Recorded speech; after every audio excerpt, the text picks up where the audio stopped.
everyone. Welcome to your Glassnode video report for week 51. I'm your host, TXMC, subbing in for Checkmate, and we're recording this on the 20th of December, 2021.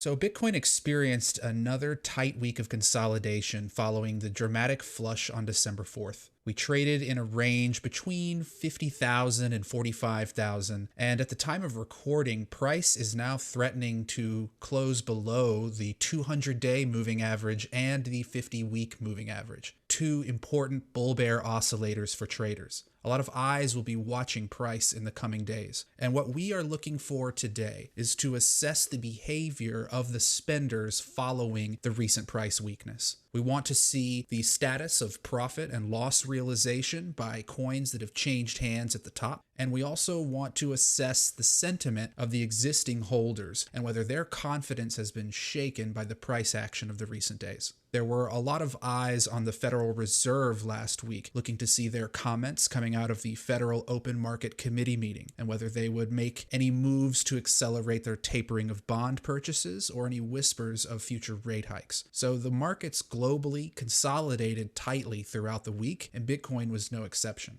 One of the behaviors that is important to watch after creating new all-time highs, when price shows weakness, is to assess the amount of sell pressure created by those investors who bought coins at the top. Inherently, there are always some new hands acquiring supply at high prices, and they are the first group tested in price weakness. So this week we will go through a variety of metrics and assess the likelihood that their sell pressure may be reaching an exhaustion point. As we mentioned in the intro, price was contained to a very tight range this past week, only about $4,500 of total range in price action. And we currently find ourselves at the midway point between the yearly price action. So there's a lot of anticipation in the market as to which direction we may be headed in the near term. One of the most reliable behaviors we can observe on chain is the spending of older profitable coins into market strength. And we can see that behavior here on the spent volume age bands. This burst of cooler colors at the bottom of the chart here in the late 2020 and early 2021 bull run represent coins being spent from 6 months and earlier, seeking profits into market strength to realize gains. And in the months since the spring, that activity had waned considerably, and we'd only seen small pockets of activity from these older cohorts at select moments in the past few months. One of those moments was here in late July and early August at the depths of the summer lows, in the rally that sent us up into September. And what I'd like to do is break this chart out into its own view so we can look at it a bit more closely.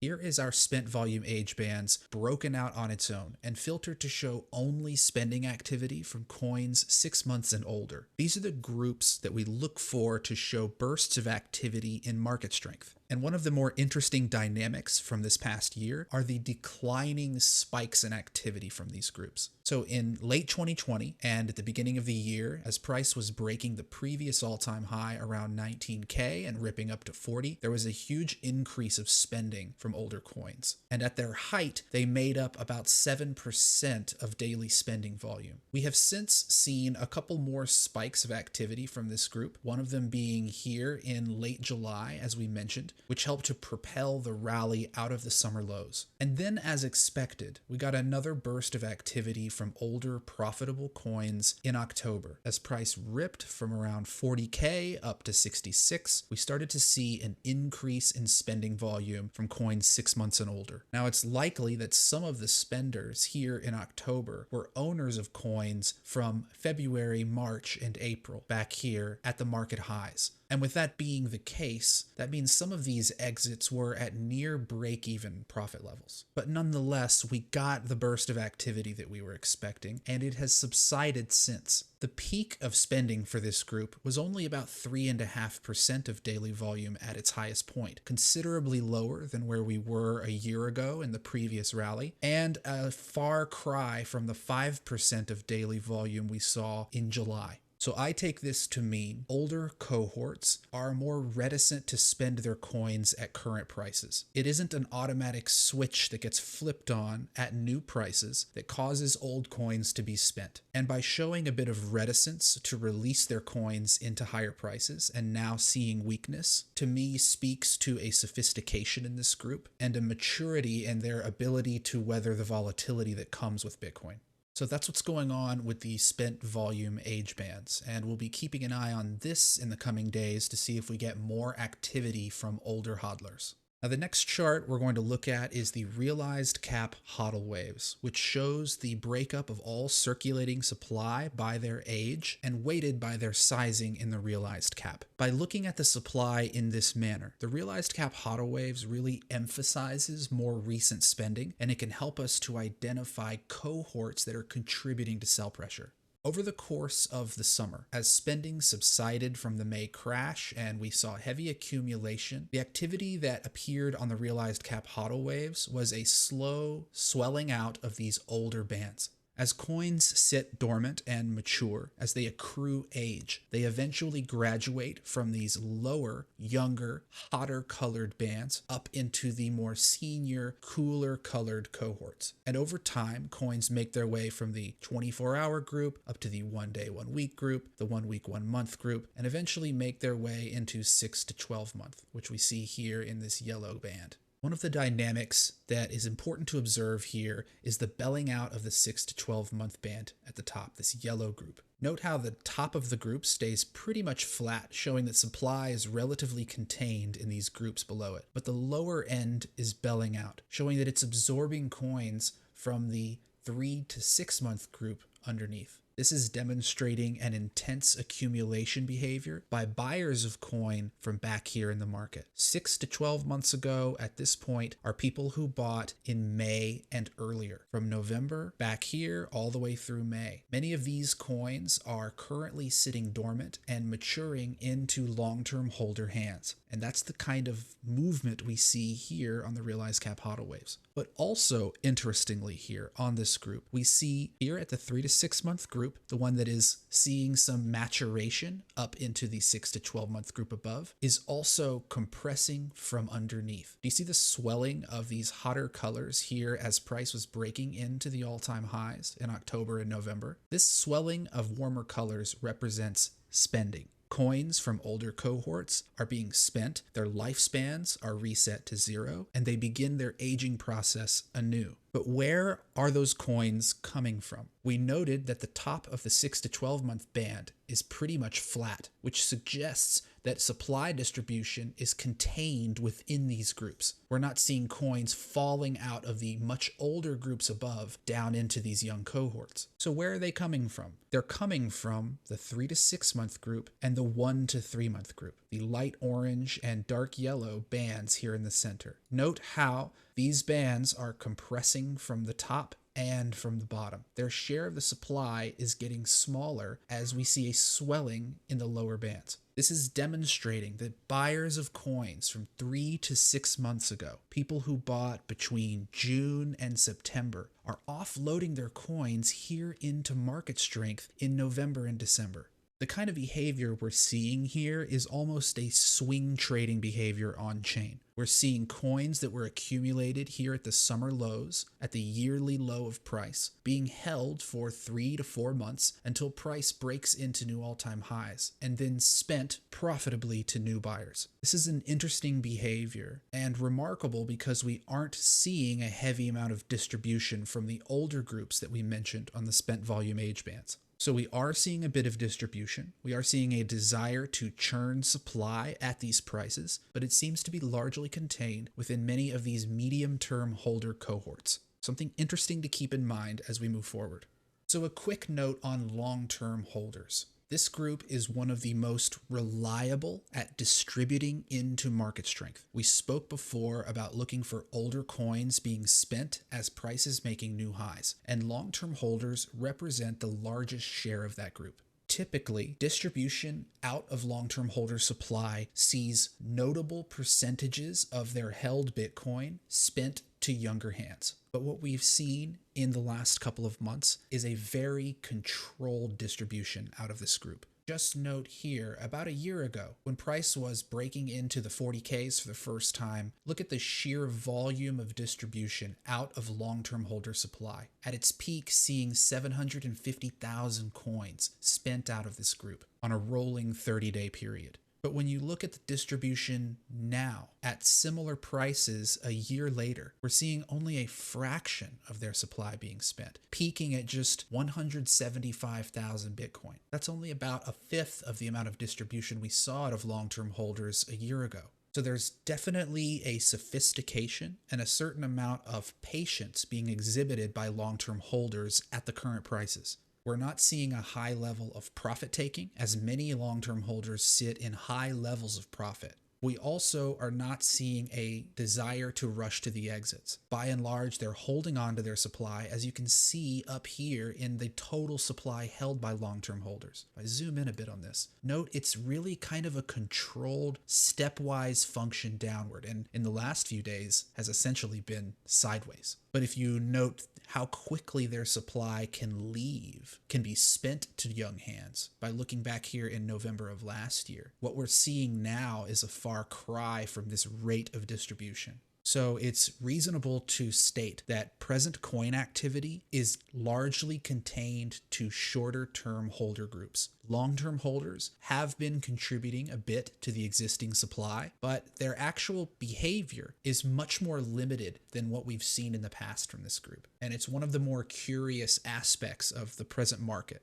As we mentioned in the introduction, one behavior it's important to look at is profit and loss realization, especially after new highs are created. It gives you a sense of the kind of rotation going on in the supply and where the current sentiment of holders stands. When we look at net realized profit and loss, which is the dollar outcome of all spending each day on chain, we can see rampant profit taking into the all-time highs and following. This shows a lot of coins being spent from lower prices, and as we know, many of them are from within shorter term holder hands. So this profit taking is predominantly from coins bought in the few months previous. But profit taking at all-time highs is normal behavior. But where it gets tricky is when you have all-time highs and then immediately see price weakness, as prices now pulled back well over 30% from the last all-time high in early November. And then as price was pulling back, we started to see consistent loss realization on chain. And for loss realization to occur on chain directly after all-time highs, those coins must have been purchased at the top. So we see heavy loss realization. But one thing of note is that in the last few days, loss realization and profit realization has slowed considerably, and this has formed an almost baseline level of activity. Could this mean that investors are finally reaching their exhaustion point at current prices? Yet to be seen. But one thing that's always true of markets is when prices hang out in a particular area for long enough, eventually every investor who wants to make a decision in that zone gets an opportunity to do so. And at some point, you reach investor interest exhaustion. At that point, a catalyst is usually needed to push price into a new zone and start the process over again. And right now, based on the narrowing and tightening of activity on the net realized profit and loss, it seems that we could be reaching, similar to this moment here in late September, a point where seller exhaustion is reaching its apex. And as we speak about potential top buyers and the weakness that they're facing in the days following, it's good to look here at the short-term holder profit and loss ratio, especially as we suspect that much of the activity on chain is contained within this group. Short-term holders find their cost basis very responsive to price. And as the newest investors, they are typically the ones who react most emotionally to price weakness. Likewise, when they find themselves in high levels of profit, those moments are usually short-lived and often precede a price reversal in the near term. High levels for short-term holder profit and loss are around 1,000, which is a ratio of 1,000 to 1. Essentially, all coins are in profit at this point. And you can see that when short-term holder profit and loss reaches up to this level, the moments are short-lived and often followed by price reversals. We zoom in here to the last couple of months. We can see that short-term holders went from being underwater to finding themselves in relative max profit in just a matter of about 3 weeks. That created an opportunity for sell pressure, as many of those investors found themselves intensely in the green. We can see there was a spike in their profitability here, and then a second spike, albeit less dramatic than the first, upon the newest all-time high break in early November, which was actually a couple $1,000s higher than the one in late October. However, the profitability level of short-term holders was not as dramatic, in part because they started from a higher point. Price didn't pull back as far between the all-time high peaks as where the original short-term holders had begun on the first run-up. In the weeks following the all-time high, profitability for short-term holders has been on a steady trickle downward into loss. And now, as they sit below a level of 1, the majority of short-term holders, those are investors who have bought in the last few months, find themselves underwater. And as we discuss the current profit level of short-term holders, or rather their current loss level, one of the most fascinating dynamics right now to me with the on-chain data is the amount of supply and profit. So here we're looking at the percent of supply and the percent of entities in profit. Entities are participants on chain that own one or more addresses, and the amount of supply and profit is owned by these entities. But the dynamic that is interesting that I want to point out here is how the percent of entities in profit has now pulled back to the level it was at in July. The fascinating thing about this is that when we were last at this level of entities in profit on chain, price was at $32,000. That was in July 21st, which was actually the same day as the B-Word conference, where Elon Musk, Jack Dorsey, and Cathie Wood all talked about Bitcoin together. After a couple of months of price appreciation, some drama, and eventually creating all-time highs, suddenly entities found that 100% of them were in profit, as you can see by this value being at the top of the chart up in this red bar. When price discovery occurs, when all-time highs are made, everyone who holds the asset is in profit. But note the decline of this value in the pullback. As we have pulled back from the high 60s down to now around 46,000, the amount of entities in profit has plummeted all the way back down to 75%. For it to have fallen this quickly, this precipitously, while price only pulled back to 46,000, nowhere near where it was in July, means that a great reshuffling of coins occurred here at the top. And we know from our previous discussion that the majority of those coins came from within the short-term holder cohort. So what this leads us to understand is that a large amount of supply was spent at the top into new hands and is now being held underwater. When you look back here in the summer and you see the May sell-off and you look at how the entities in profit makes a slow, steady trickle downward and in a way kind of follows the price action. You see that? This is showing a bunch of coins were dumped onto the market and then slowly accumulated over a period of time as price slowly trickled down until we found the last seller. But when you see the dramatic fall here with a similar rate of drawdown in price, that is really telling you that a bunch of coin was changing hands up here and then stopped and is now being held underwater as price goes sideways and down. This demonstrates, in a sense, a very top-heavy distribution of supply. And if we look at our realized price distribution, which shows all existing Bitcoin by the price at which they last moved, we can see here is our current price. There is a very large swath of circulating supply sitting above the current price. By my count, this is about 25% of all Bitcoin, which means that 1 in 4 coins changed hands up at these levels, and it was contained within short-term holder supply. So these are newer investors. They have potentially less loyalty to Bitcoin long-term, and they are currently sitting on a very large percentage of supply in loss. This creates possible headwinds as we head head into the next week or two, and it creates a crucial opportunity for the bulls to really step in and show the confidence they have in Bitcoin. Will these new holders, will these short-term hands who find themselves underwater be able to hold on if price continues to crab sideways? Or will we start to see a new sell pressure applied to the market by these investors? Something important to watch in the coming days.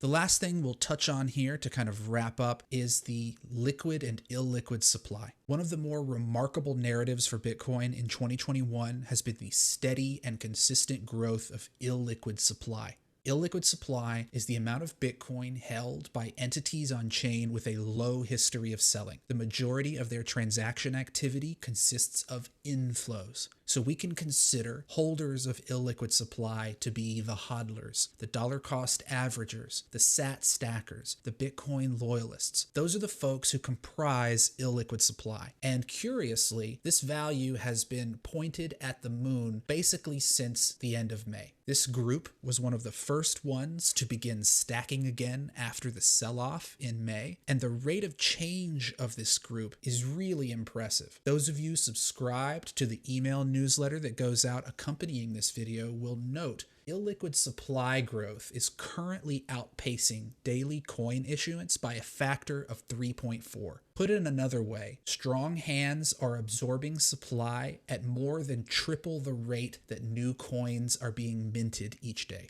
This demonstrates an ongoing restriction of supply, taking away BTC from potential new buyers. The more supply is owned by entities with a low history of selling, the more we can assume will be kept off the table for the long term. This is happening alongside a relatively flat and unimpressive flow of highly liquid supply and a downtrend in liquid supply. These are the more fluid cohorts to counterbalance the illiquid group. And seeing liquid supply be on a relative downtrend the last couple of months while highly liquid stays flat really shows how aggressive these hodlers are being in accumulating coin despite recent price weakness. So while we're talking about this top-heavy distribution of supply and many coins currently sitting underwater, as we noted in the percent of entities in profit, there is an ongoing bullish dynamic occurring on-chain by the hodlers who currently hold well over 14 million Bitcoin, the vast majority of supply. So that's really what we're seeing on chain this week, and those were the key points that we wanted to cover with you. If you enjoy this content, make sure you give our video a thumbs up and subscribe to our Glassnode channel. We'd love to hear your feedback and any questions you have in the comments down below. Please make sure to leave those for us. I hope you all are having a Merry Christmas. We will speak again next week. Take care of yourselves, friends. Cheers.